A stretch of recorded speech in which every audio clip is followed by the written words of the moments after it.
marketing agency sends you a report every single month. It's got charts, it's got graphs, and it's got lots of numbers. And when you look at the report, you nod, but deep down, you're not 100% sure if that report is actually driving you new business. Here's the thing, most of what marketing agencies send in terms of report is all just noise. In fact, there's only 4 numbers that you should be looking at a high level when it comes to your clinical acquisition in order to actually scale your business. And today I'm going to break down exactly what those numbers are and how they can impact your ability to grow. And so if this is your first time with us, I want to welcome you.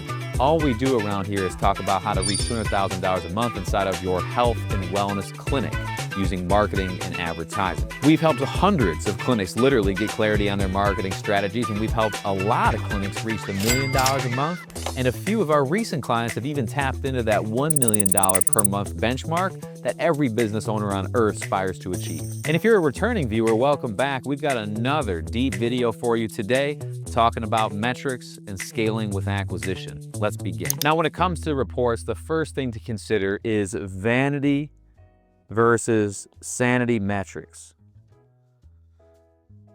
Most metrics that agencies send are all vanity. Okay, vanity includes things like CTR, CPM, CTR link, views, like video views, that's a big one. All of this is nothing but noise. Because at the end of the day, you can have a great CTR, a great CPM, and even a pretty good link click percentage and still lose money. So what do you need to really look at as a business owner to actually keep your finger on the pulse? And what ultimately matters is the numbers that connect ad spend to tangible results, AKA leads, shows, and conversions. Now that leads us into our first sanity metric, which is cost per lead. Cost per lead, also known as CPL. Now, a cost per lead is important because if you think about direct response marketing, one of the big principles is that you always want to be building a list. So when you get a lead, you are getting contact information. That is a good first benchmark to actually track as far as a sanity metric. Because at the end of the day, no business on planet Earth can pay an infinite amount per contact and actually expect to scale with paid advertising. So you want to have a reasonable cost per lead, okay? Now, cost per lead is a leading indicator. This is a leading indicator, okay?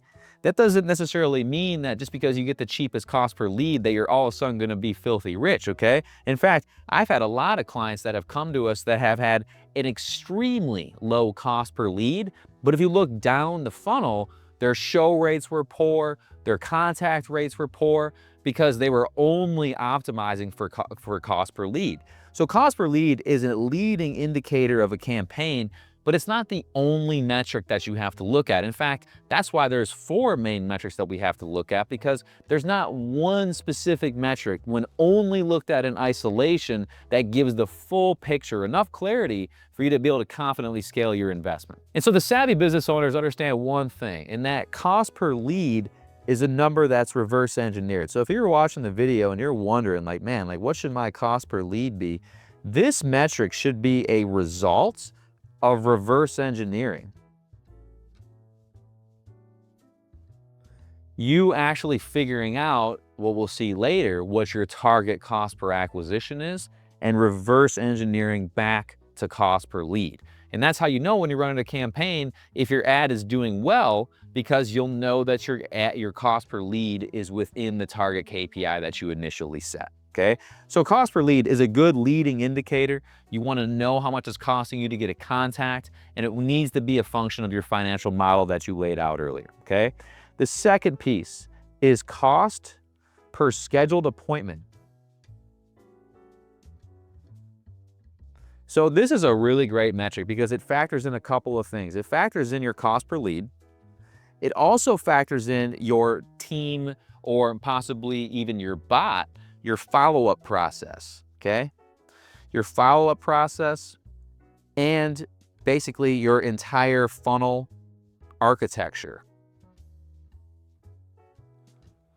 Okay, so cost per lead.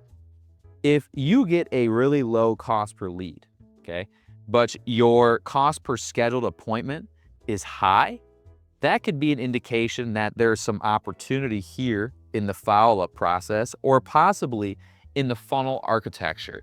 Now, what do I mean by follow-up process and funnel architecture? Well, the follow-up process is a little bit more straightforward.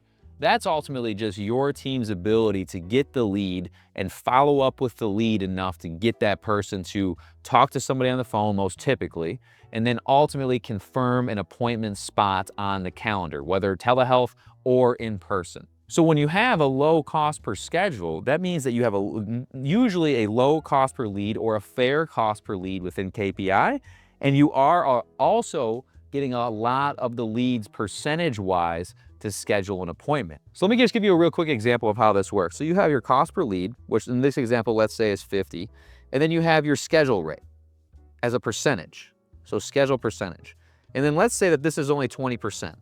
Well, if you take both of these functions, that would mean that it's costing you $250 to get someone scheduled, which if you see that your cost per lead is 50, but it's costing you $250 to get somebody scheduled, you can almost always relate it back to one of two things. Again, the follow-up process, which is your speed to lead, your personalization, your value add. If you don't know the follow-up process, make sure you check out one of our last videos that we did on the best practices for follow-up. And it also could be your funnel architecture. Okay, so here's what I mean by funnel architecture. So if you have an ad, and then that ad goes to an LP, and this is where you're getting the lead on this page, and then from there, they go just basically to like a thank you with no additional like steps in the funnel. That's ultimately gonna create more work for your team because your team is gonna have to basically be calling these leads over and over and over just to get them to schedule because there's no additional architecture over here, okay? That did not exist. A better way to do that is, why don't we run an ad, take them to an LP to get the lead, and then after that, take them to a booking page to actually schedule an appointment. That way we can take a percentage of the leads right here and immediately get them to request an appointment while they're already in that mental kind of buying or kind of that interest standpoint, okay?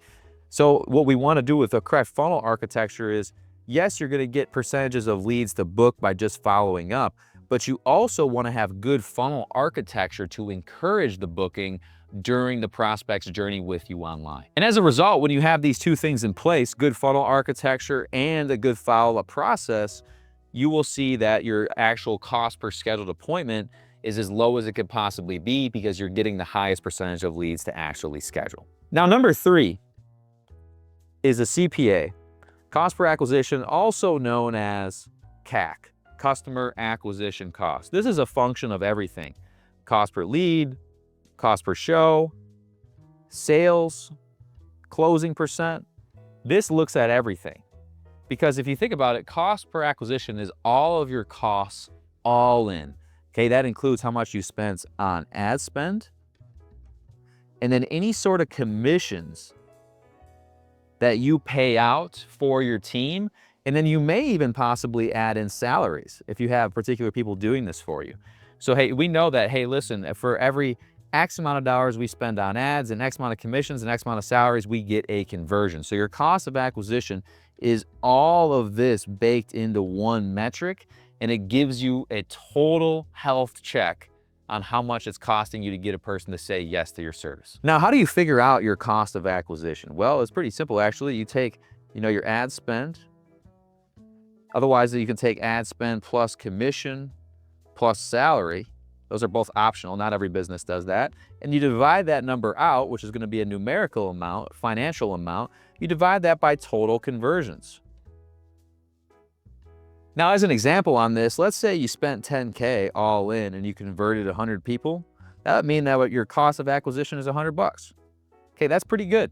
That would not be bad. Now, to be fair, I say that that's pretty good because I'm used to our clients having high lifetime values, but this would only be pretty good is if you relate it as a function of your lifetime value, okay? So your cost of acquisition, very easy to understand. It's your costs all in. So before we talk about the last metric, let's just look at an example. Let's do an example number 1. Example number 1, let's say you had a cost per lead of $30 and you had a cost per schedule So it costs to actually get somebody confirmed on the books. So that's somebody usually qualifying them and confirming them on the books. Let's say your cost per schedule was 60. That would be pretty strong. That means you would have a 50% lead to booking rate. Lead to book. That's pretty strong. Now, let's say that you found that your CAC, though, was 500. Okay, so that possibly might mean in this example, because this number was good, this number was good, this number might need work. So what does that mean for us? That might mean we need some trouble with sales. There could be some problems with the actual sales. There could be some trouble with the show rate. So when we talk about sales, that could be pricing. It could be ability of closer. Okay, so if you notice that your CAC is high, but your lead cost is good and your schedule cost is good, then you might find that somewhere along the way you're missing it from a sales perspective. On the phones, in the office, something's being missed that's creating a fairly high CAC, especially with the cost per lead and cost per schedule looking as good as they are. So the cost of acquisition is important because it factors in like your whole thing, not just marketing and advertising. It also factors in your sales processes as well. Okay, now the last metric that we're going to talk about today is LTV, also known as lifetime value. Now, a lot of clinics don't actually know their lifetime value, but it's funny because if you study the clinics and you work with the clinics that are extremely affluent and have scaled up to multiple locations, they know this number like the back of their hand. Okay, they know it extremely well. They are very attentive to lifetime value. And then what they do is they're able to reverse engineer some of their metrics. So if we know that lifetime value is, let's say, 5,000, then we can reverse engineer a cost of acquisition. Okay, so ideally at a minimum, you want to get a 5-to-1 on this. Okay, so ideally, let me just go back here and get rid of this. So ideally, LTV to CAC is minimum 5-to-1. So again, if your lifetime value is 5K, then minimum you'd want to have is 1K. But again, you have to look at your profitability as well. So if your business is not as profitable, then you're needing going to have a higher ratio.